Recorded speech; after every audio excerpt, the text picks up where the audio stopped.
Quando perguntei que horas seria o casamento do meu filho, minha nora olhou para mim com uma expressão que eu nunca vou esquecer. Um sorriso frio, quase desdenhoso, e disse: "Ah, já nos casamos ontem."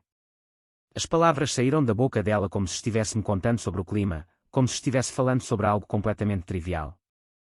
E eu, parado ali no meio da sala, com o telefone ainda na mão, senti meu mundo inteiro desmoronar em silêncio. Deixe-me te contar desde o início como um pai que construiu uma vida inteira dedicada à família descobriu que foi completamente excluído do dia mais importante da vida do seu único filho. Como uma mãe que planejou cada detalhe durante meses foi descartada como se não importasse. E como a traição, quando vem de quem você mais ama, dói de uma forma que palavras não conseguem descrever. Meu nome é Roberto Mendes. Tenho 58 anos. Sou dono da Mendes Construções, uma empresa que eu construí do 0 a 32 anos, quando não tinha nada além de uma caminhonete velha e a determinação de dar uma vida melhor para minha família. Hoje, a empresa tem 180 funcionários e constrói prédios residenciais em toda São Paulo. É uma vida que muitos invejam, mas poucos entendem o preço que paguei por ela. Minha esposa, Helena, tem 56 anos. Nos casamos há 33 anos, quando eu ainda trabalhava como pedreiro para outras construtoras, ganhando salário mínimo. Ela acreditou em mim quando ninguém mais acreditava. Trabalhou como secretária durante os primeiros anos para ajudar a manter as contas pagas enquanto eu investia cada centavo na empresa. Ela é o coração da nossa família, a mulher que sempre colocou todos na frente dela mesma. Temos um filho, Lucas. Ele tem 29 anos. É formado em marketing por uma universidade particular que custou uma fortuna, mas que eu paguei com orgulho porque queria que meu filho tivesse as oportunidades que eu nunca tive. Lucas trabalha como gerente de marketing em uma empresa de tecnologia. Não é o trabalho dos sonhos dele, mas é estável, paga bem, e eu sempre achei que ele estava construindo algo sólido para o futuro. E há 4 anos, Lucas conheceu Gabriela. Ela tem 27 anos, é bonita, educada, trabalha como consultora de mídias sociais, ou pelo menos era o que ela dizia. Vem de uma família com dinheiro antigo em São Paulo, do tipo que se acha superior porque os avós fizeram fortuna há gerações. Desde o primeiro dia, Helena teve suas dúvidas sobre Gabriela. Roberto, você não acha ela um pouco fria? Helena me perguntou depois do primeiro jantar em família. Ela está nervosa, amor. É a primeira vez que ela conhece os pais do namorado. Dá tempo. Mas o tempo não mudou nada. Gabriela continua distante, educada o suficiente para não ser rude, mas nunca realmente calorosa. Nunca realmente interessada em fazer parte da nossa família. E Lucas, meu Lucas, ficou diferente com ela. Mais distante, mais reservado, como se estivesse sempre preocupado em agradar Gabriela em vez de ser ele mesmo. Há 6 meses, Lucas nos convidou para um jantar especial em um restaurante italiano nos Jardins. Eu e Helena fomos pensando que era apenas mais uma refeição em família, mas quando chegamos lá, Lucas estava nervoso, segurando a mão de Gabriela com força, e eu soube. Eu soube antes mesmo dele falar. Pai, mãe, ele começou, a voz tremendo um pouco. Eu pedi Gabriela em casamento. E ela disse sim. Helena gritou de alegria, se levantou, abraçou Gabriela, depois Lucas, lágrimas escorrendo pelo rosto.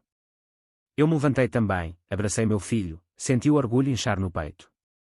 Meu menino estava crescendo, construindo sua própria família. Era tudo o que um pai poderia querer. Quando vai ser o casamento?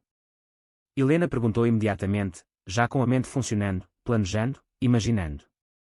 Ainda não decidimos, Gabriela respondeu rapidamente. Queremos algo simples, intimista. Nada muito grande. Simples. Helena sorriu. Mas é um casamento. É o dia mais importante das suas vidas. Vamos fazer algo lindo, memorável. Mãe, a Gabriela tem razão, Lucas interveio. A gente quer algo pequeno, só família próxima e amigos íntimos. Nada de ostentação. Eu não disse nada naquele momento, mas algo no tom de Gabriela me incomodou. Não era sobre simplicidade. Era sobre exclusão. Era sobre manter distância. Mas eu ignorei a sensação, me convencendo de que eu estava sendo paranoico, que eu estava vendo problemas onde não existiam. Durante os meses seguintes, Helena se jogou no planejamento do casamento. Ela pesquisou locais, falou com organizadores de eventos, criou pastas enormes com ideias de decoração, cardápios, flores, músicas. E cada vez que ela mostrava algo para Lucas e Gabriela, a resposta era sempre a mesma. É muito, Gabriela dizia. Nós queremos algo mais discreto. Mas Gabriela, isso já é discreto, Helena insistia. É só 80 pessoas. Nossa família, amigos próximos. 80 pessoas não é discreto, Helena. É um circo. O tom de Gabriela, a forma como ela falava com minha esposa, como se Helena fosse uma criança que não entendia nada, me irritava profundamente. Mas Lucas nunca defendia a mãe dele. Ele só ficava ali, olhando para o chão, em silêncio, como se estivesse esperando a tempestade passar. Lucas, eu disse uma noite, quando estava sozinho com ele no meu escritório. Você precisa tomar uma posição. Sua mãe está se esforçando muito para fazer isso especial para você. Eu sei, pai. Mas a Gabriela tem uma visão diferente. E eu preciso respeitar isso. Respeitar é uma coisa, Lucas. Mas você está deixando ela desrespeitar sua mãe. Isso é diferente. Ele não respondeu. Só olhou para mim com aquela expressão que eu comecei a ver cada vez mais, uma expressão de cansaço, de derrota, como se ele estivesse preso entre dois mundos e não soubesse como navegar entre eles. Um mês atrás, as coisas mudaram de forma mais drástica. Lucas começou a vir menos em casa. As ligações ficaram mais curtas, mais raras. E quando Helena perguntava sobre o casamento, sobre datas, sobre planos, as respostas eram sempre vagas. Ainda estamos decidindo, mãe. Vamos ver o que funciona, mãe. A Gabriela está ocupada com trabalho, mãe. Helena sofria em silêncio. Eu via as lágrimas que ela escondia, a tristeza que ela tentava disfarçar. E eu sentia uma raiva crescente, uma frustração que eu não sabia como expressar sem parecer controlador, sem parecer o sogro intrometido que ninguém quer. E então, uma semana atrás, decidi ligar para Lucas diretamente. Eu estava no escritório, era fim de tarde, o sol entrando pelas janelas grandes da Avenida Paulista, e eu pensei, chega. Chega de vagueza. Chega de evasivas. Eu quero respostas. Lucas, eu disse quando ele atendeu, sua voz soando distraída, como se estivesse fazendo outras coisas enquanto falava comigo. Que horas vai ser o casamento? Sua mãe precisa saber para organizar as coisas, para avisar a família. Silêncio. Um silêncio longo, pesado, do tipo que te faz saber que algo está muito, muito errado. Lucas? Você está aí? Pai, eu. Ele hesitou, e eu ouvi uma voz ao fundo. Gabriela. Dizendo algo que eu não conseguia ouvir completamente, mas o tom era claro, era autoritário, era uma ordem. E então Lucas passou o telefone. Olá, Roberto, Gabriela disse, e a voz dela, Deus, a voz dela era tão fria, tão desprovida de qualquer emoção, que eu senti um arrepio. Gabriela, eu estava falando com o Lucas sobre a data do casamento. Ah, ela riu. Um riso curto, seco. Sobre isso. Já nos casamos ontem. Eu não entendi. Literalmente não processei as palavras. Como assim? Nós nos casamos ontem. No cartório. Foi simples, rápido, só meus pais e duas testemunhas. Nada de drama. Nada de drama. Como se excluir completamente os pais do noivo de um dos momentos mais importantes da vida dele não fosse dramático. Como se apagar minha esposa, que passou meses planejando, sonhando, esperando, não fosse uma traição monumental. Gabriela, minha voz saiu rouca, controlada apenas pela força de vontade. Você está me dizendo que vocês se casaram. Sem nos avisar. Sem nos convidar. Exatamente. Lucas e eu decidimos que queríamos algo só nosso, sem toda a pressão da família. Foi melhor assim. Melhor para quem? Para nós, Roberto. Para nós. E ela desligou. Simplesmente desligou o telefone na minha cara, como se eu fosse um vendedor inconveniente, como se a conversa não tivesse a menor importância. Eu fiquei ali, sentado na minha cadeira de couro, olhando para o telefone na minha mão, sem conseguir acreditar no que tinha acabado de acontecer. Meu filho. Meu único filho. Se casou. E eu não estava lá. Helena não estava lá. Não fomos convidados. Não fomos avisados. Fomos apagados, como se não existíssemos, como se 29 anos de amor, de sacrifício, de dedicação não significassem absolutamente nada. Mas a parte que mais doía, a parte que cortava mais fundo que qualquer outra coisa, era que Lucas permitiu isso. Lucas, que eu criei, que eu ensinei sobre respeito, sobre família, sobre honra, deixou isso acontecer. Ele escolheu Gabriela sobre nós.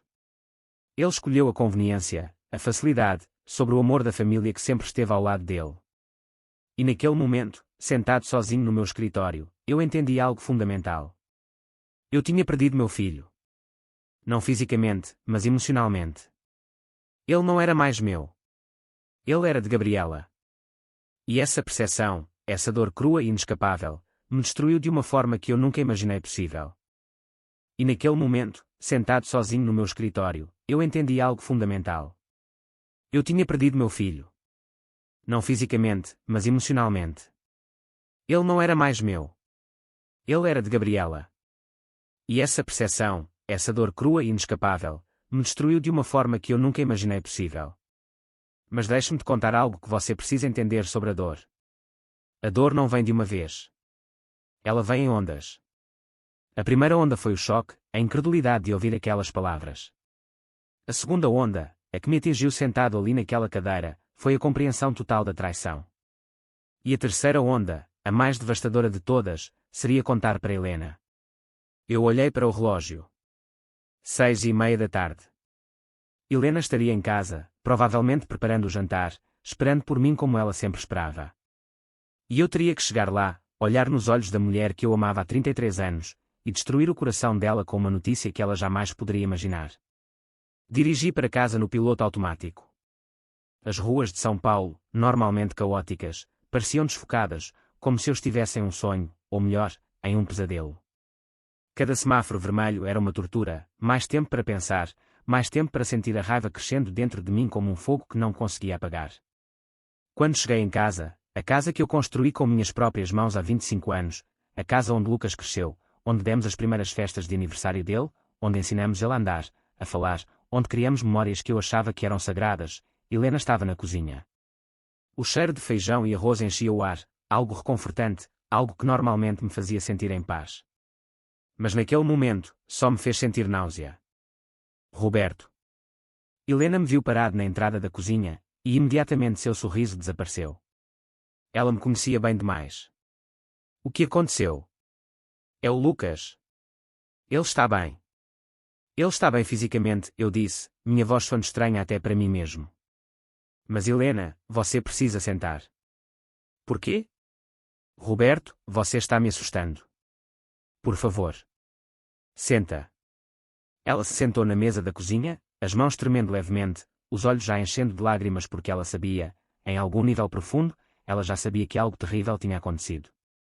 Eu me sentei na frente dela, peguei as mãos dela nas minhas, e respirei fundo. Eu liguei para o Lucas hoje. Para perguntar sobre a data do casamento. E ele finalmente decidiu. A esperança nos olhos dela me partiu ao meio. Helena, eles já se casaram. Ontem. No cartório. Só os pais da Gabriela e 2 testemunhas. Nós não fomos convidados. Nós não fomos nem avisados. O silêncio que se seguiu foi um dos mais dolorosos da minha vida. Eu vi Helena processar as palavras, vi a confusão, a negação, e então a compreensão total se instalar no rosto dela. E as lágrimas, Deus, as lágrimas começaram a cair silenciosamente, uma após a outra, e ela não fez nenhum som. Ela só chorou em silêncio, olhando para mim como se estivesse me implorando para dizer que era uma piada, que não era verdade. Como ele pôde fazer isso? Ela finalmente sussurrou.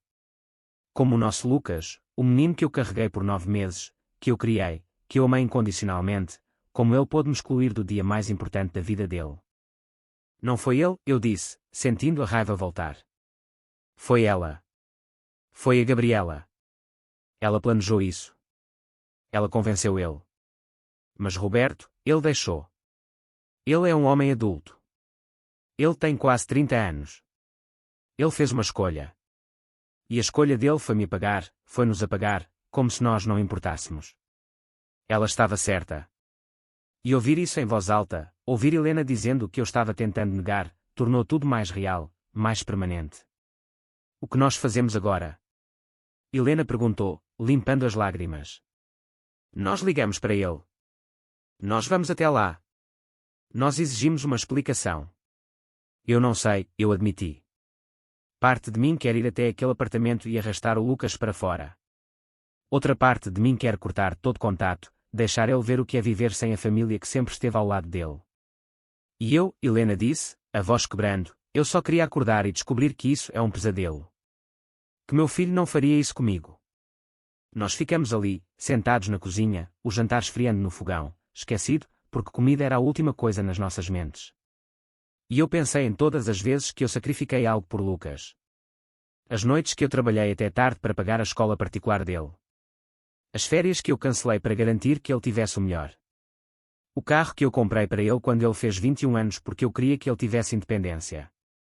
E Helena, minha Helena, que abriu mão de sua carreira para ser mãe em tempo integral, que estava em cada apresentação escolar, em cada jogo de futebol, em cada momento da vida dele, boa ou ruim. Que passou os últimos 6 meses planejando um casamento que nunca aconteceria, pelo menos não da forma que ela sonhava. Você se lembra, Helena começou, a voz distante, do dia que ele nasceu.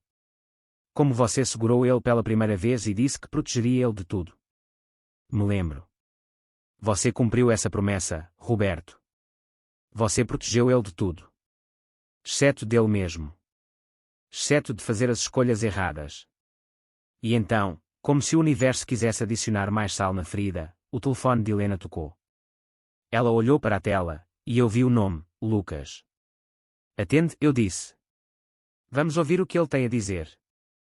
Helena atendeu, colocando no viva voz, e a voz de Lucas encheu a cozinha. Mãe. Você está aí? Estou, Helena respondeu, a voz firme apesar das lágrimas. Seu pai também está aqui.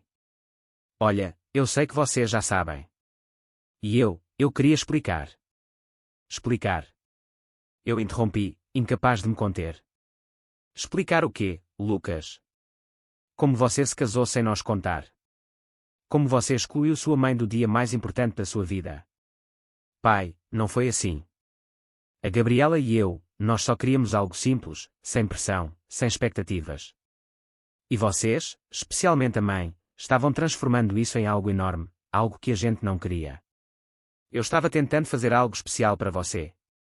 Helena gritou, a compostura finalmente quebrando. Eu estava tentando te dar uma memória linda porque eu te amo. E você me agradece me excluindo completamente. Mãe, não é sobre você. Então sobre quem é, Lucas? Porque parece muito que é sobre a Gabriela controlar cada aspecto da sua vida, e você, como sempre, deixando ela fazer o que quiser. Não fala assim dela. Ela é minha esposa agora. Esposa. A palavra soou como um tapa. Gabriela era oficialmente parte da nossa família agora, e nós não tivemos voz nenhuma nisso. Lucas, eu disse, tentando manter a calma, você entende que o que você fez não é apenas sobre um casamento. É sobre respeito. É sobre reconhecer que nós, seus pais, merecíamos estar lá. Que nós merecíamos ser parte disso. Eu sei, pai.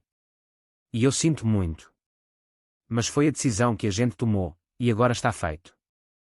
E eu espero que vocês possam aceitar isso e seguir em frente. Aceitar. Como se fosse tão simples.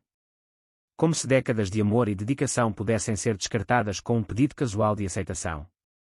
E se nós não aceitarmos? Eu perguntei. E se nós dissermos que você cruzou uma linha que não pode ser descruzada? Silêncio na linha. E então, a voz de Gabriela ao fundo, falando baixo mas audível. Desliga, Lucas. Eles vão te fazer sentir culpado. Desliga. E ele desligou. Novamente.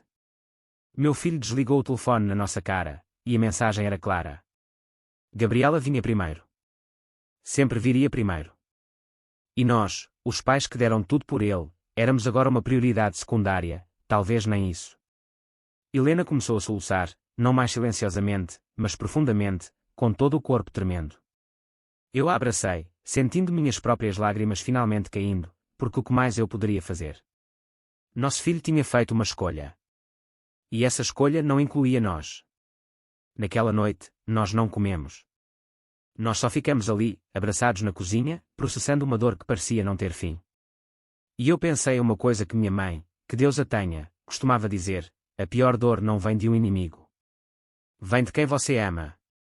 E ela estava certa. Porque se um estranho tivesse-me traído, eu teria ficado irritado e seguido em frente. Mas isso era meu filho. Meu sangue. E a dor de sua traição era algo que eu carregaria para sempre. Mas havia algo mais crescendo dentro de mim, além da dor. Havia raiva. Havia determinação. Porque se Lucas achava que poderia simplesmente descartar a família dele, se Gabriela achava que tinha ganhado algum tipo de vitória, eles estavam enganados. Porque um homem que constrói um império do zero não é um homem que aceita derrota facilmente. E eu, Roberto Mendes, tinha recursos, conexões, e acima de tudo, um senso de justiça que não permitiria que essa traição ficasse sem consequências. Mas o que exatamente eu faria? Essa era a pergunta que me manteria acordado pelas próximas noites. Porque vingança era fácil. Perdão era difícil. E decidir qual caminho seguir, qual legado deixar, isso exigiria mais de mim do que qualquer construção que eu já ergueu. Mas o que exatamente eu faria? Essa era a pergunta que me manteria acordado pelas próximas noites. Porque vingança era fácil. Perdão era difícil. E decidir qual caminho seguir, qual legado deixar, isso exigiria mais de mim do que qualquer construção que eu já ergueu. 3 dias se passaram. 3 dias de silêncio absoluto de Lucas. Nenhuma mensagem pedindo desculpas. Nenhuma ligação tentando consertar as coisas. Nada. E esse vazio, esse silêncio ensurdecedor, falava mais alto que qualquer palavra. Ele tinha feito sua escolha. E essa escolha era Gabriela.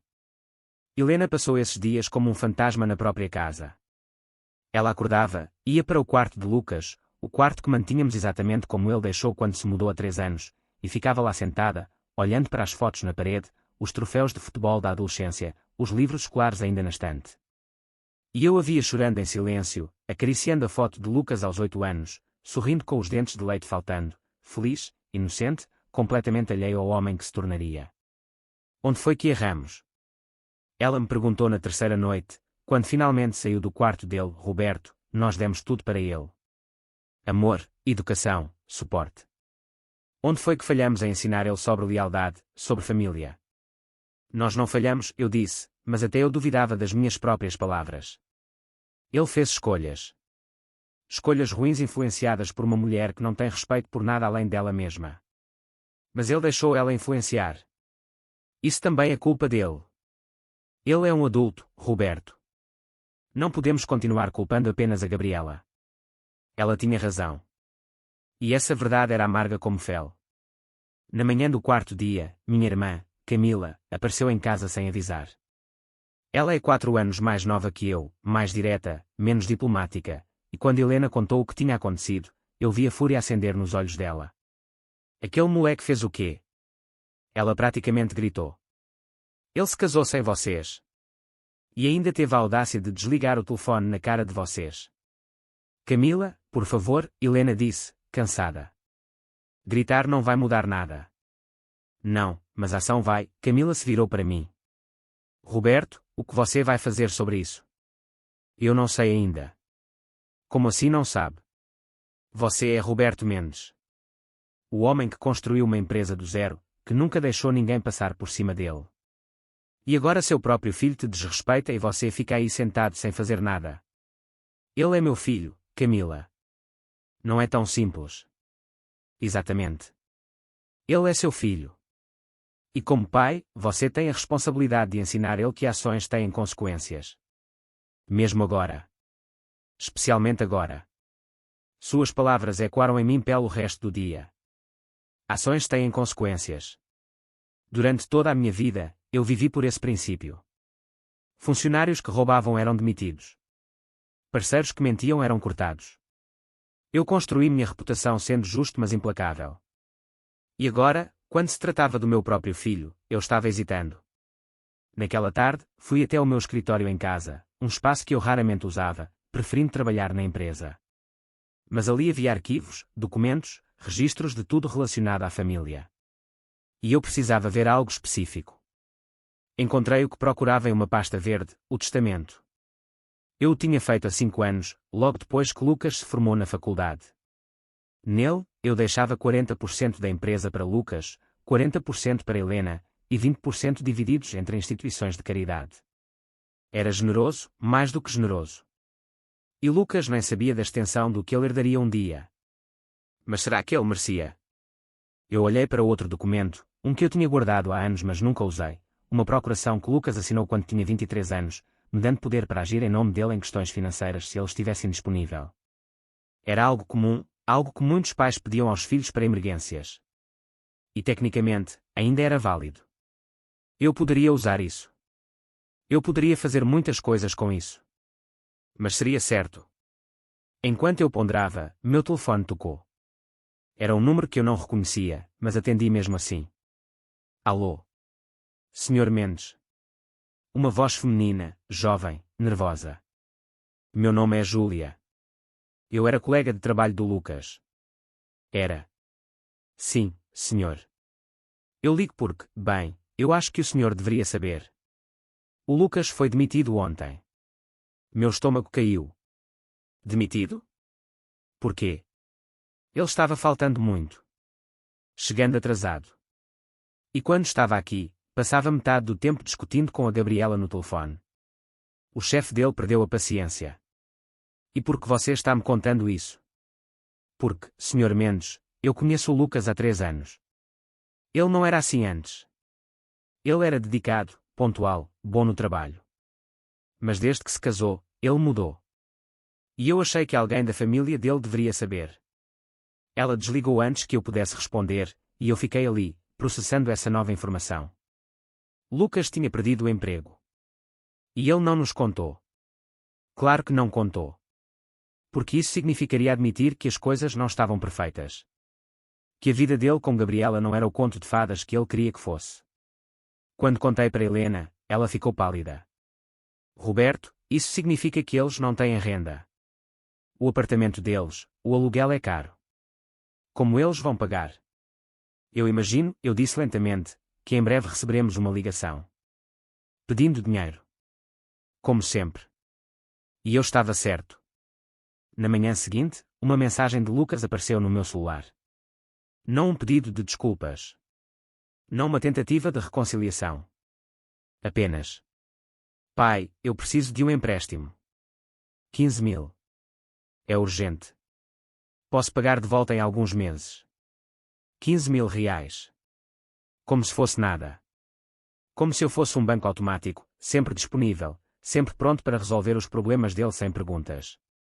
Eu mostrei a mensagem para Helena. O que você vai fazer? Ela perguntou. Eu vou fazer algo que eu deveria ter feito há muito tempo, eu respondi, e comecei a digitar. Lucas, quando você se casou sem nos avisar, sem nos incluir, você deixou claro que não precisa mais de nós. Então, meu filho, agora você vai aprender a viver sem nosso suporte financeiro também. A resposta é não. E será não para qualquer pedido futuro até você demonstrar que respeita esta família. Meu dedo pairou sobre o botão de enviar. Era um passo grande, um passo permanente talvez. Mas Camila tinha razão. Ações tinham consequências. E se eu continuasse resgatando Lucas toda vez que ele fazia uma escolha ruim, ele nunca aprenderia. Enviei. A resposta veio em segundos. Sério, pai? Você vai me abandonar agora? Quando eu mais preciso de você. A hipocrisia me deixou furioso. Eu digitei rapidamente. Abandonar. Como você nos abandonou no seu casamento. Como você abandonou sua mãe, que passou 6 meses planejando. Você quer suporte, Lucas? Então comece mostrando que você merece. Não houve resposta depois disso. Mas 1 hora depois, Gabriela postou uma foto no Instagram. Ela e Lucas em um restaurante caro, taças de vinho na mesa, sorrindo para a câmara. A legenda dizia, celebrando nosso amor, só nós dois contra o mundo. Contra o mundo. Como se nós, os pais dele, fôssemos o inimigo. Helena viu a foto também. E algo nela quebrou. Não em tristeza, mas em raiva. Eles não têm dinheiro para o aluguel, mas têm para jantar em restaurante de 200 reais o prato. Ela disse, a voz tremendo. Roberto, eu quero algo do testamento. Agora. O quê? Eu quero que você tire o Lucas. Completamente. Se ele quer viver como se nós não existíssemos, então ele não vai herdar como se fosse nosso filho. Eu olhei para ela, surpreso. Helena, que sempre foi o coração mole, a que sempre defendia Lucas, estava pedindo para deserdá-lo. Helena, você tem certeza? Tenho. Lágrimas corriam pelo rosto dela, mas a voz era firme. Porque Roberto, um filho que não respeita os pais, não merece os frutos do trabalho deles. E se ele acha que pode nos tratar assim e ainda receber tudo quando não estivermos mais aqui, ele está muito enganado.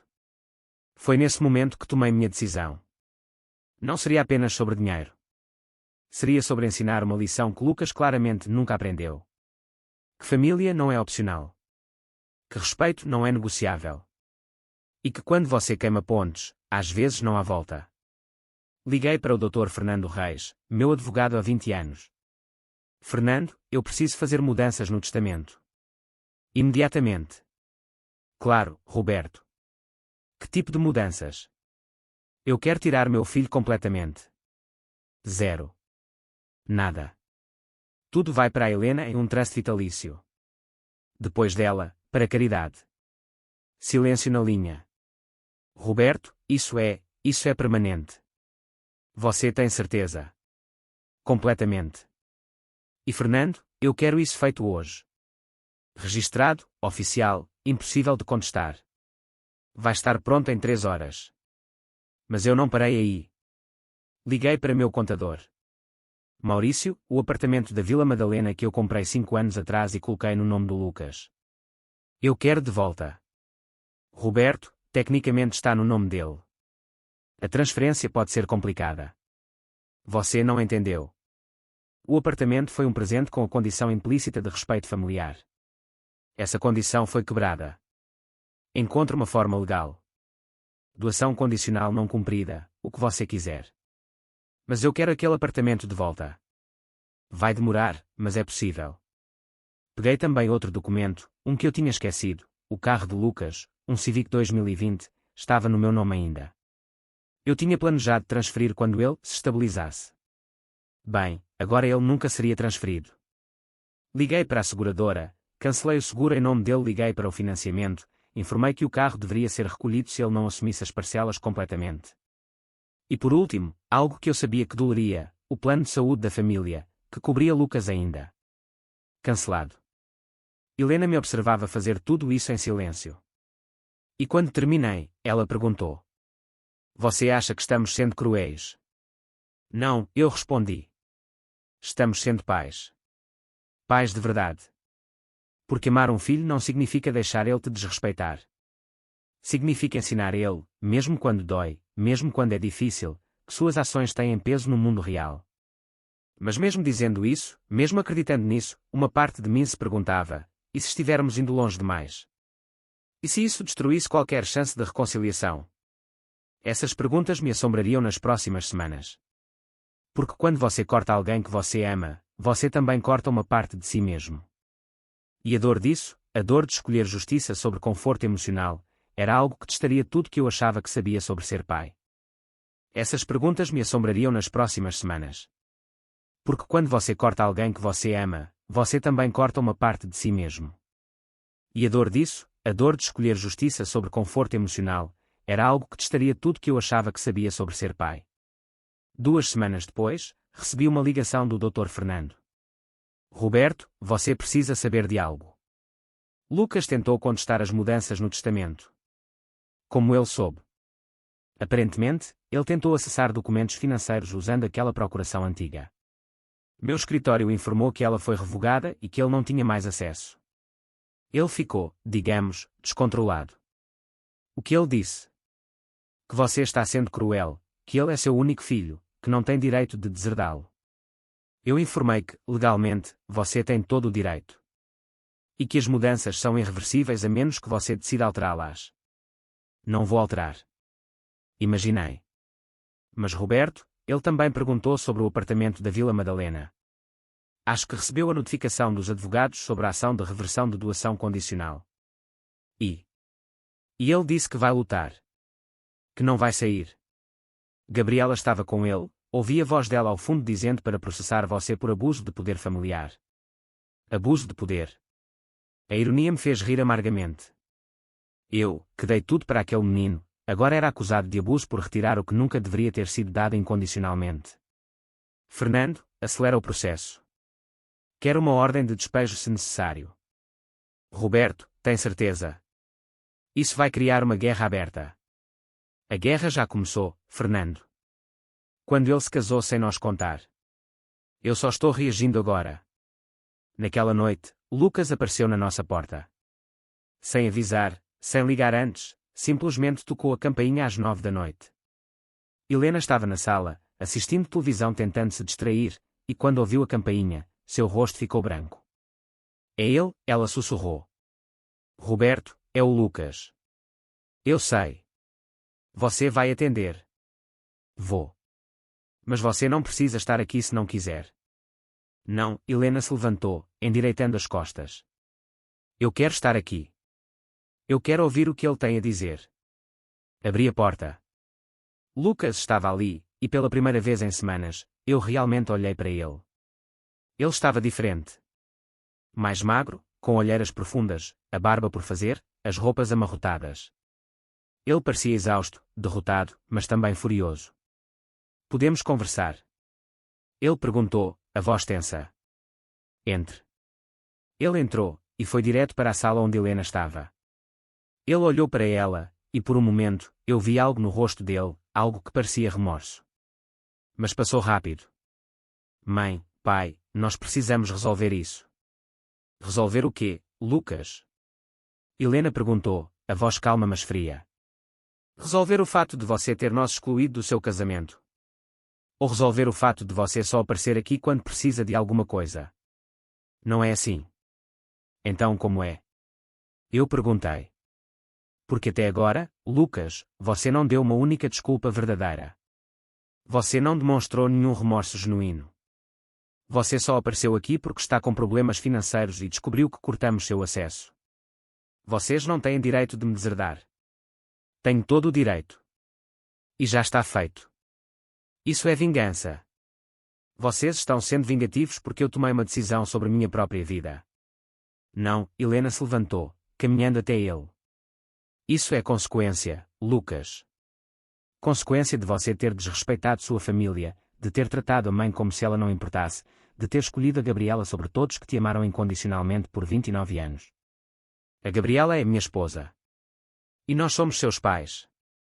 Helena gritou, e eu nunca a tinha visto assim, tão furiosa, tão descontrolada. Nós somos as pessoas que ficaram acordadas noites inteiras quando você estava doente. Que trabalharam até se quebrar para te dar uma vida melhor. Que estiveram em cada momento importante da sua vida.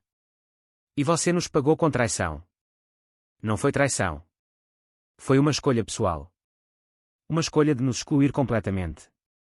Helena estava chorando agora, mas de raiva, não de tristeza. Você sabe quantas vezes eu sonhei com o dia do seu casamento, Lucas? Quantas vezes imaginei ajudar você com os preparativos, ver você feliz, ser parte disso? E você me tirou isso. Você me tirou um dos momentos mais importantes da minha vida como mãe. E para quê?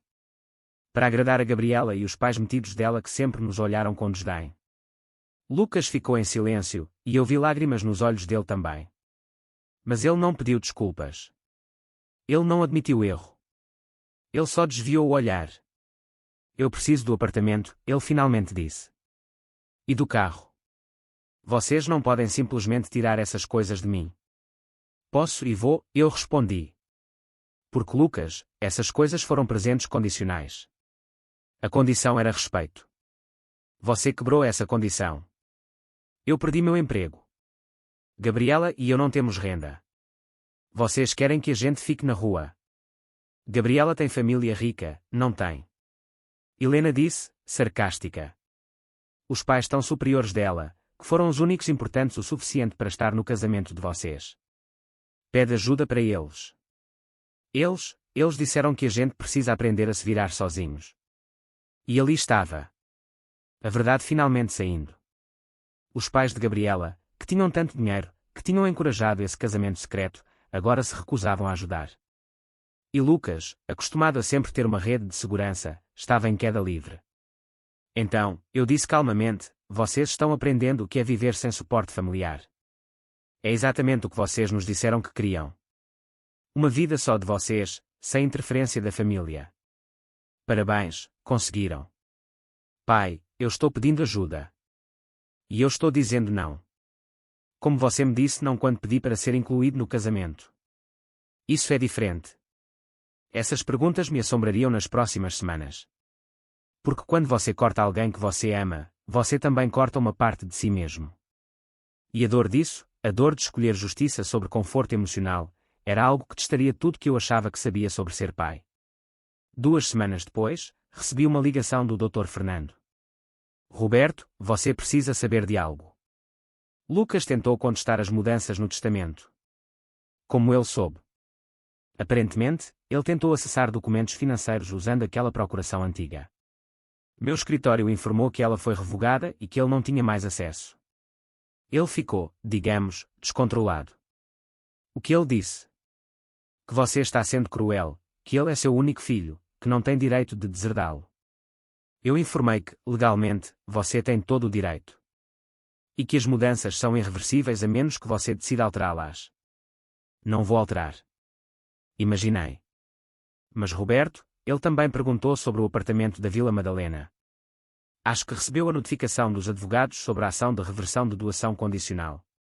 E ele disse que vai lutar. Que não vai sair.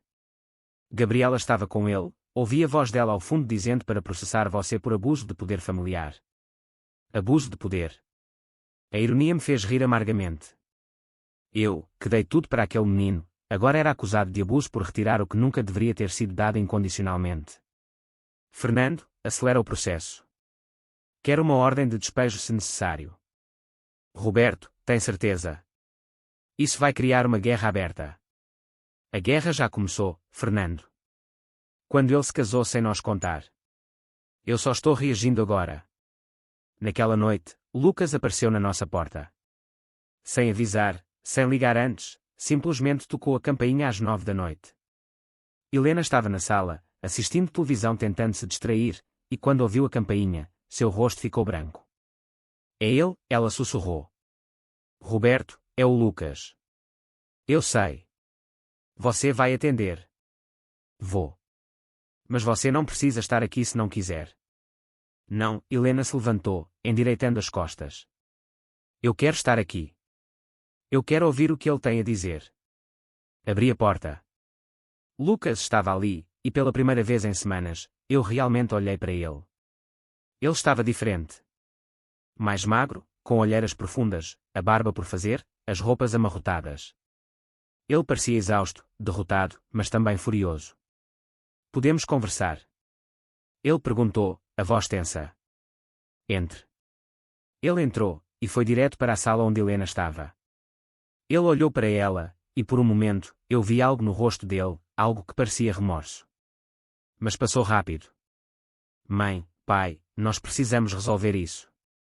Resolver o quê, Lucas? Helena perguntou, a voz calma mas fria. Resolver o fato de você ter nos excluído do seu casamento. Ou resolver o fato de você só aparecer aqui quando precisa de alguma coisa. Não é assim. Então como é? Eu perguntei. Porque até agora, Lucas, você não deu uma única desculpa verdadeira. Você não demonstrou nenhum remorso genuíno. Você só apareceu aqui porque está com problemas financeiros e descobriu que cortamos seu acesso. Vocês não têm direito de me deserdar. Tenho todo o direito. E já está feito. Isso é vingança. Vocês estão sendo vingativos porque eu tomei uma decisão sobre minha própria vida. Não, Helena se levantou, caminhando até ele. Isso é consequência, Lucas. Consequência de você ter desrespeitado sua família, de ter tratado a mãe como se ela não importasse, de ter escolhido a Gabriela sobre todos que te amaram incondicionalmente por 29 anos. A Gabriela é minha esposa. E nós somos seus pais. Helena gritou, e eu nunca a tinha visto assim, tão furiosa, tão descontrolada. Nós somos as pessoas que ficaram acordadas noites inteiras quando você estava doente. Que trabalharam até se quebrar para te dar uma vida melhor. Que estiveram em cada momento importante da sua vida. E você nos pagou com traição. Não foi traição. Foi uma escolha pessoal. Uma escolha de nos excluir completamente. Helena estava chorando agora, mas de raiva, não de tristeza. Você sabe quantas vezes eu sonhei com o dia do seu casamento, Lucas? Quantas vezes imaginei ajudar você com os preparativos, ver você feliz, ser parte disso. E você me tirou isso. Você me tirou um dos momentos mais importantes da minha vida como mãe. E para quê? Para agradar a Gabriela e os pais metidos dela que sempre nos olharam com desdém. Lucas ficou em silêncio, e eu vi lágrimas nos olhos dele também. Mas ele não pediu desculpas. Ele não admitiu erro. Ele só desviou o olhar. Eu preciso do apartamento, ele finalmente disse. E do carro.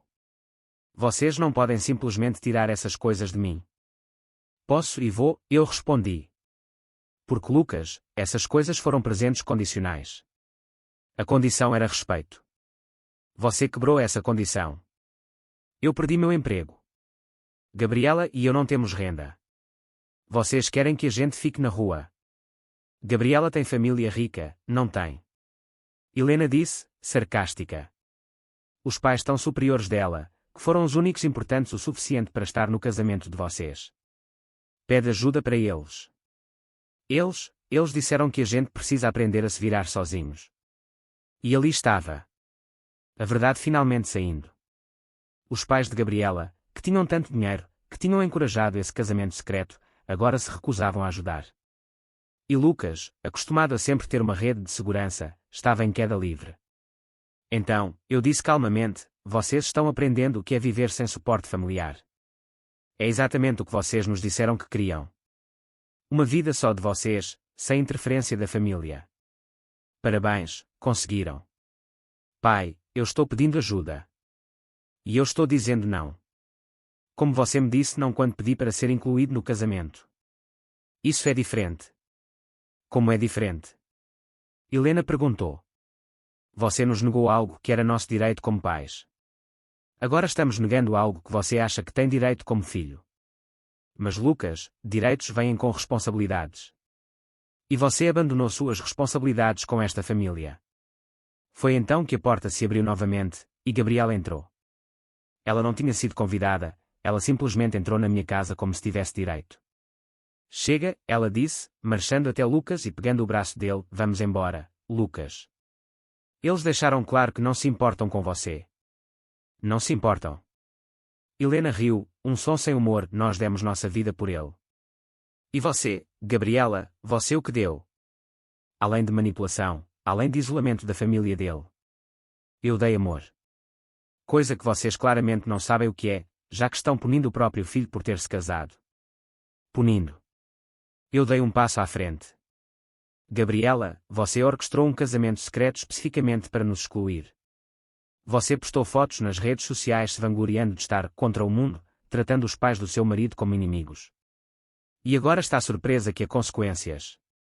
Nós só queríamos privacidade. Mentira, Helena disse, e sua voz estava tão fria que até eu me arrepiei. Você queria controle. Você queria Lucas completamente sob sua influência, longe de qualquer um que pudesse fazê-lo questionar suas manipulações. E você conseguiu, Gabriela. Parabéns. Agora vive com as consequências. Gabriela abriu a boca para responder, mas Lucas a interrompeu. Não, Gabi. Vamos embora. Lucas, eles não podem fazer isso com você. Podem. E estão fazendo? Ele olhou para mim, e pela primeira vez, vi algo diferente nos olhos dele. Não era remorso exatamente, mas era reconhecimento. Reconhecimento de que ele tinha subestimado completamente até onde eu iria para ensinar essa lição. Pai, ele disse, a voz mais baixa agora. Você realmente vai me deixar ficar sem nada? Não, Lucas. Você vai ter algo muito valioso. Você vai ter a oportunidade de construir sua vida com seu próprio esforço, de aprender o valor das coisas, de entender que respeito não é opcional. E se daqui a anos, se você demonstrar que realmente aprendeu essas lições, talvez possamos reconsiderar. Mas agora você colhe o que plantou. Gabriela puxou Lucas em direção à porta, e antes de sair, ela se virou para nós. Vocês vão se arrepender disso. Quando tiverem netos que nunca vão conhecer, quando ficarem velhos e sozinhos, vão se arrepender de terem escolhido orgulho sobre família. Netos. Helena disse, e eu ouvi a dor na voz dela, porque essa era a única ameaça que realmente doleria. Se você usar crianças como arma contra a voz, Gabriela, você só prova que tipo de pessoa você realmente é. E Lucas, se você permitir isso, se você usar seus próprios filhos para manipular, então você não é o homem que eu achei que tinha criado. Eles saíram, batendo a porta, e o silêncio que ficou foi ensurdecedor. Helena desabou no sofá, e eu me sentei ao lado dela, ambos processando o que tinha acabado de acontecer. Nós fizemos a coisa certa. Ela perguntou, a voz pequena. Eu não sei, admiti. Mas fizemos a única coisa que eu acho que nos deixará dormir à noite. Porque se cedermos agora, se dermos a ele o que quer sem ele demonstrar mudança, estaríamos ensinando que desrespeito funciona. Helena, eu não posso ensinar isso. Nem para meu filho. Especialmente não para meu filho. Ela concordou com a cabeça, mas vi as lágrimas voltando. E eu sabia, assim como ela sabia, que a parte mais difícil ainda estava por vir. Porque cortar financeiramente era uma coisa. Mas manter esse corte, viver com a ausência dele, resistir à tentação de ceder toda vez que a saudade apertasse, isso seria a verdadeira prova. 3 dias depois, recebi uma mensagem de um número desconhecido. Era uma foto do anel da minha avó, o anel que eu tinha dado para Lucas anos atrás, dizendo que um dia ele daria para a mulher que amasse. A mensagem dizia, vendendo. Se quiser de volta, 20.000 reais. Meu coração afundou. Não pela perda do anel, embora ele fosse precioso, uma herança de família há 3 gerações. Mas pelo que aquilo representava. Lucas estava tão desesperado, tão perdido, que estava disposto a vender memórias de família por dinheiro rápido. Mostrei para Helena. Ela olhou para a foto por um longo momento e então disse: deixa ele vender. Se ele não entende o valor sentimental das coisas, então que aprenda da forma mais dolorosa. Quando um dia ele quiser aquele anel de volta, quando ele entender o que perdeu, não haverá dinheiro no mundo que possa recuperá-lo. E ela estava certa. Alguns preços não são pagos em dinheiro. São pagos em arrependimento, em remorso, em noites sem dormir perguntando o que você poderia ter feito diferente. E Lucas estava prestes a pagar esse preço. A questão era, quando ele finalmente pagasse, quando finalmente entendesse, seria tarde demais para consertar o que foi quebrado. E ela estava certa. Alguns preços não são pagos em dinheiro. São pagos em arrependimento, em remorso, em noites sem dormir perguntando o que você poderia ter feito diferente. E Lucas estava prestes a pagar esse preço. A questão era, quando ele finalmente pagasse, quando finalmente entendesse, seria tarde demais para consertar o que foi quebrado. Um mês se passou desde aquela última confrontação. Um mês de silêncio absoluto de Lucas. Mas eu tinha formas de saber o que estava acontecendo na vida dele. Não porque eu estava espionando ativamente, mas porque São Paulo é uma cidade grande que se transforma em cidade pequena quando você conhece as pessoas certas. Meu contador, Maurício, me ligou numa terça-feira. Roberto, achei que deveria saber. O apartamento da Vila Madalena, o Lucas finalmente saiu. Saiu. Foi despejado oficialmente ontem. A ordem judicial foi cumprida. Eles tinham 24 horas para retirar os pertences. Segundo o oficial de justiça, havia muito pouca coisa lá. Parece que eles já tinham vendido a maioria dos móveis. Vendido os móveis. Móveis que Helena tinha ajudado a escolher quando Lucas se mudou pela primeira vez, móveis que eram presentes nossos, agora vendidos por necessidade ou desespero. E eu senti algo que não esperava sentir. Não satisfação. Não vingança. Mas uma tristeza profunda. Para onde eles foram? Eu perguntei. Não sei. O oficial disse que Lucas mencionou algo sobre ficar na casa de um amigo temporariamente. Temporariamente. A palavra dos desesperados, dos que não têm plano, dos que vivem dia a dia esperando que algo mude, que alguém ceda. Contei para Helena naquela noite. Ela estava na varanda, olhando para o jardim que ela mesma cuidava, e quando ouviu a notícia, suas mãos tremeram. Ele está morando com amigos, ela disse, e não era uma pergunta. Era uma constatação cheia de dor. Nosso filho está sem casa. Ele teve escolhas, Helena. Nós oferecemos condições. Ele recusou. Eu sei, Roberto. Eu sei que estamos fazendo o certo. Mas isso não torna mais fácil imaginar ele sofrendo. Sofrimento ensina, eu disse, repetindo o que meu próprio pai tinha me dito décadas atrás. Às vezes, é o único professor que funciona. Mas mesmo dizendo isso, eu sentia o peso. O peso de ser o pai que escolheu lição sobre conforto, que escolheu justiça sobre facilidade. 2 semanas depois, recebi informação de uma fonte inesperada. Júlia, a ex-colega de Lucas que tinha me ligado antes, entrou em contato novamente. Sr. Mendes, eu não queria me intrometer, mas achei que deveria saber. O Lucas conseguiu um emprego. Meu coração pulou. Onde? Em uma loja de materiais de construção. Vendedor. Não é glamouroso, não paga muito, mas é honesto. E Sr. Mendes, ele está aparecendo todo dia, no horário, trabalhando duro. As pessoas que trabalham com ele dizem que ele está diferente. Mais humilde. Mais real. E a Gabriela? Ela arrumou trabalho também. Em uma cafeteria. De garçonete. E aparentemente, ela odeia. Reclama constantemente. Mas ela está trabalhando. Depois que Júlia desligou, eu fiquei sentado no meu escritório, processando essa informação. Lucas estava trabalhando. Não em marketing, não em algo relacionado à formação dele, mas trabalhando. Ganhando seu próprio dinheiro. E algo nessa imagem, meu filho de terno trocado por uniforme de loja, me quebrou um pouco. Você acha que ele está aprendendo? Helena perguntou quando contei para ela. Não sei. Ele está trabalhando por necessidade ou por mudança real. Só o tempo vai dizer. O tempo. Essa palavra que define tudo. Quanto tempo seria suficiente? Quanto tempo de sofrimento equiparava à traição que sentimos? Não havia fórmula, não havia manual. 3 meses após o casamento secreto, recebi uma ligação de Camila, minha irmã. Roberto, você precisa vir aqui. Agora. Por quê? O que aconteceu? Só vem. Estou no café perto da minha casa. E eu tenho alguém aqui que você precisa conhecer.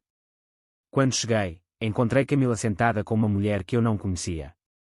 Ela parecia ter uns 30 anos, bem vestida, com uma expressão séria. Roberto, essa é Patrícia, Camila disse. Ela era amiga de Gabriela. Era. Patrícia estendeu a mão, e quando apertei, ela foi direto ao ponto. Sr. Mendes, eu vim até você porque tenho consciência pesada. Eu sabia sobre o casamento secreto antes de acontecer. E eu sabia porquê. Porquê? Porque Gabriela planejou tudo. Ela e os pais dela. Eles queriam que Lucas ficasse isolado da família porque, nas palavras dela, ele é muito influenciável. Ela achava que se vocês estivessem muito envolvidos, vocês iam controlar o casamento.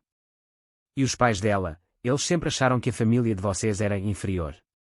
Eu já suspeitava disso, mas ouvir confirmado por alguém de dentro do círculo de Gabriela era diferente. Porque você está me contando isso agora. Porque eu vi Gabriela ontem. E ela estava diferente. Mais magra, cansada, e sabe o que ela me disse? Que estava pensando em deixar o Lucas. Que ela não assinou para essa vida, que trabalhar em cafeteria está abaixo dela, que Lucas é um fracasso que não consegue nem sustentar uma esposa. Meu sangue gelou.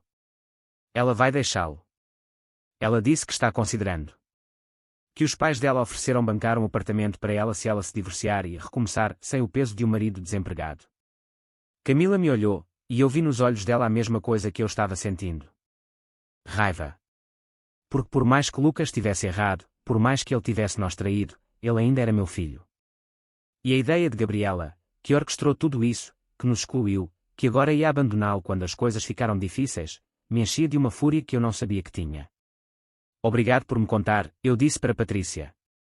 Sr. Mendes, eu sei que o Lucas errou com vocês. Mas ele não merece isso. Ele realmente ama ela, por mais errado que seja. E se ela o deixar agora, depois de tudo que ele perdeu por ela, vai destruí-lo completamente. Depois que Patrícia saiu, Camila se inclinou para frente. Roberto, o que você vai fazer? Eu não sei. Você tem que avisar ele. Por quê? Ele fez escolhas. Agora vive com elas. Mas isso é diferente. Isso não é sobre vocês. É sobre ele ser usado, manipulado e depois descartado. Você pode ser duro, Roberto, mas você não é cruel. Ela estava certa. E eu odiava isso. Porque seria muito mais fácil deixar Lucas aprender essa lição também, deixar Gabriela partir, deixar ele sentir a dor total de suas escolhas. Mas Camila tinha razão. Havia uma linha entre ensinar e ser cruel. E deixar meu filho ser destruído completamente por uma mulher que o manipulou cruzaria essa linha. Naquela noite, fiz algo que jurei que não faria. Liguei para Lucas. Ele atendeu no terceiro toque, a voz cautelosa. Pai. Lucas, eu preciso te contar algo. Se é para me dizer mais alguma coisa sobre como eu sou um fracasso, eu já sei. Não é isso. É sobre a Gabriela. Silêncio. E então, o que sobre ela? Eu recebi informação de alguém próximo a ela. Lucas, ela está planejando te deixar. Os pais dela ofereceram bancar um apartamento se ela se divorciar de você. Você está mentindo. Você está inventando isso para me afastar dela. Eu não estou mentindo. E francamente, Lucas, eu não preciso inventar nada. A verdade sobre ela sempre esteve lá. Você só estava cego demais para ver. A Gabriela me ama. Ela ama o que você representava. Mas agora que você não tem dinheiro, não tem status, não tem nada além de você mesmo, vamos ver quanto tempo esse amor dura. Você não a conhece. Você tem razão. Mas eu reconheço manipulação quando vejo. E Lucas, eu vi desde o primeiro dia. Eu só esperava que você visse também antes de perder tudo. Eu não perdi tudo. Eu tenho ela. Por quanto tempo? Eu perguntei. Lucas, eu liguei não porque quero te machucar mais. Liguei porque, por mais que você tenha me traído, por mais que tenha desrespeitado sua mãe, você ainda é meu filho. E eu não vou ficar sentado enquanto você é usado e depois descartado como lixo. Se isso for verdade, sua voz estava tremendo agora, se ela realmente está planejando me deixar, eu vou descobrir. E pai, se você estiver certo, não sei o que farei. Você vai sobreviver. Você vai aprender. E Lucas, se você precisar, quando você realmente precisar de ajuda real, não financeira mas emocional, nós estaremos aqui. Mas apenas se você vier com humildade, com reconhecimento do que fez, não com exigências. Desliguei antes que ele pudesse responder. E eu sabia que tinha dado um passo em direção a ele. Um passo pequeno, mas um passo. Porque ser pai não era sobre sempre punir. Era sobre saber quando ensinar com consequências e quando estender a mão antes que seu filho caia em um abismo do qual ele nunca retorne. Helena me ouviu do corredor. Você ligou para ele. Liguei. E agora? Agora esperamos. Esperamos para ver se ele tem a coragem de encarar a verdade sobre a mulher que ele escolheu acima de nós. E esperamos para ver se, quando tudo desmoronar, ele terá a humildade de voltar. E se ele voltar, Helena disse, lágrimas nos olhos, nós o recebemos. Com condições. Com limites. Mas sim, Helena. Porque ele é nosso filho. E amor de pai não é perfeito, não é fácil, e certamente não é incondicional no sentido que as pessoas pensam. Mas é duradouro. Mesmo quando dói. Especialmente quando dói. 3 dias depois, recebi uma mensagem de Lucas. Apenas 4 palavras. Você estava certo, pai. E eu soube. A verdade tinha finalmente chegado até ele. A questão agora era, o que ele faria com essa verdade?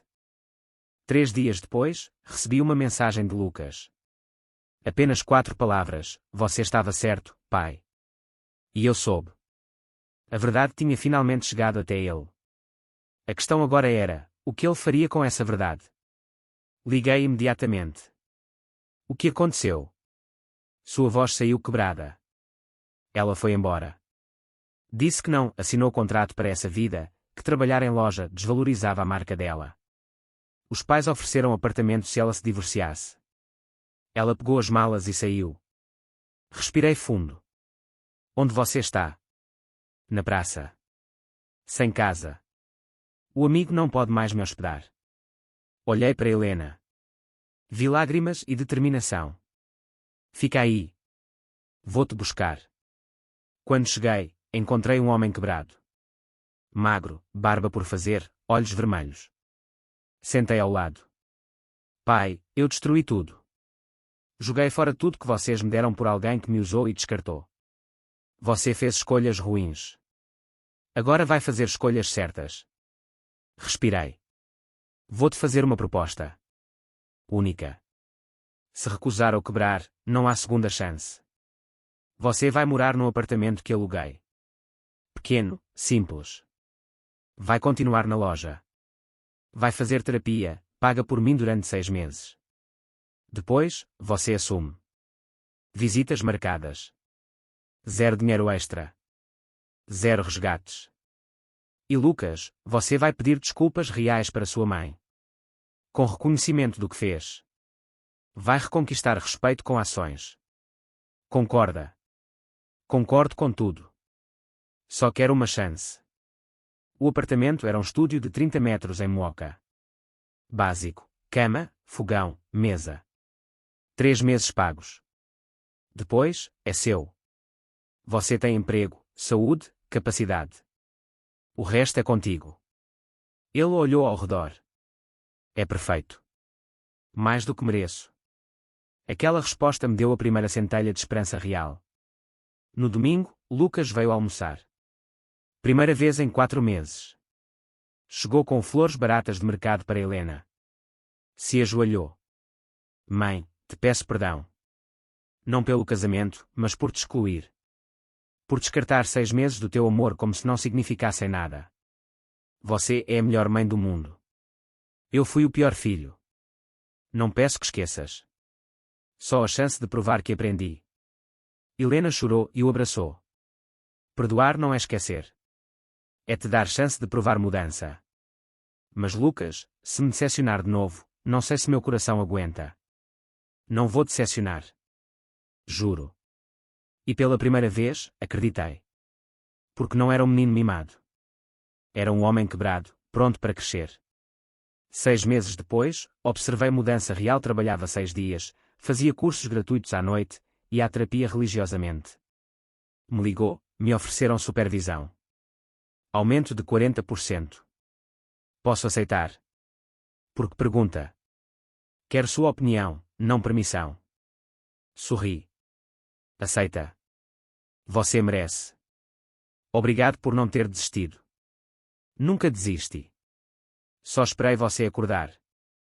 1 ano após o casamento secreto, Lucas cozinhou para nós. Macarrão simples do YouTube. No fim, entregou um envelope. Dentro, um cheque de 5.000 reais. Primeiro pagamento simbólico de tudo que gastaram comigo. Escola, faculdade, carro, apartamento. São milhões. Levará décadas. Mas vou pagar. Não porque pediram. Porque preciso. Helena recusou. Não queremos dinheiro. Eu sei. Mas preciso devolver. Para lembrar que nada é grátis, que amor não é transação, mas responsabilidade sim. Guardei o cheque sem descontar. Símbolo do filho que morreu naquele casamento e do homem que nasceu das cinzas. 2 anos depois, apresentou Marina. Professora de escola pública, simples, cheia de substância. Quero que conheçam desde o início. Fazer certo dessa vez. Jantamos juntos. Depois, Helena disse, essa é diferente. Olha para ele pelo que é, não pelo que tem. Porque ele finalmente é digno de admiração. 3 anos após aquele casamento secreto, Lucas casou de novo. Com nossa bênção, presença, alegria. Simples, numa chácara, mas tinha autenticidade. Quando colocou o anel da minha avó em Marina, anel que devolvi após 3 anos de prova, vi um homem. Que aprendeu, caiu, levantou, pagou o preço com sangue e lágrimas. Meses depois, Lucas me ligou nervoso. Vamos ter um bebê. Tenho medo de ser pai, de repetir erros. Medo é bom. Significa que entende responsabilidade. Seu erro não foi ter medo. Foi ter certeza arrogante. Agora tem humildade. E humildade constrói pais melhores. Quando Gabriel nasceu, segurei meu neto e senti o ciclo fechar. O sofrimento teve propósito. A dor gerou fruto. Pai, Lucas disse na maternidade, quero que seja presente na vida dele. Que ensino que demorei 30 anos para aprender. Vou estar. Mas Lucas, a maior lição que posso dar é ele ver o pai sendo íntegro. Então continua. Todos os dias. Naquele quarto, com Helena, Marina, Gabriel dormindo, e Lucas maduro, entendi algo fundamental. Perdão não é esquecer. É dar espaço para o novo crescer sobre cinzas do velho. E às vezes, dessas cinzas, nasce algo mais forte, mais verdadeiro, mais bonito. Hoje, 5 anos após aquele telefonema que mudou tudo, olho para minha família reunida todo domingo. Lucas trabalha agora como coordenador de marketing, conquistado por mérito. Marina ensina e ama. Gabriel, com 3 anos, corre no mesmo quintal onde Lucas correu. E quando meu neto me pergunta, vovô, você ama o papai, respondo, sempre amei. Mesmo quando ele não amava a si mesmo. Se você está ouvindo essa história, entenda uma coisa: família não é sobre nunca errar. É sobre ter coragem de corrigir. Lucas me traiu, me excluiu, me desrespeitou. Mas quando bateu no fundo, quando perdeu tudo, nós não o abandonamos. Demos a ele o que ele mais precisava, não dinheiro, mas limites. Não facilidade, mas estrutura. Não resgate, mas caminho. E se você é um pai ou mãe passando por traição semelhante, saiba, amor duro não é crueldade. É o maior ato de amor que existe. Porque é fácil resgatar, dar dinheiro, resolver problemas. Difícil é assistir seu filho cair e não segurar, sabendo que só no fundo ele encontrará chão para se levantar sozinho. Helena e eu pagamos preço alto. Noites chorando, anos de distância, dor que cicatrizou mas deixou marca. Valeu a pena. Olho para Lucas ajudando Gabriel com lição, Marina rindo na cozinha, e sei, valeu cada lágrima. Porque não perdemos nosso filho. Encontramos o homem que ele sempre pôde ser. E essa é a lição final: nunca desista de quem você ama. Mas também nunca aceite desrespeito em nome do amor.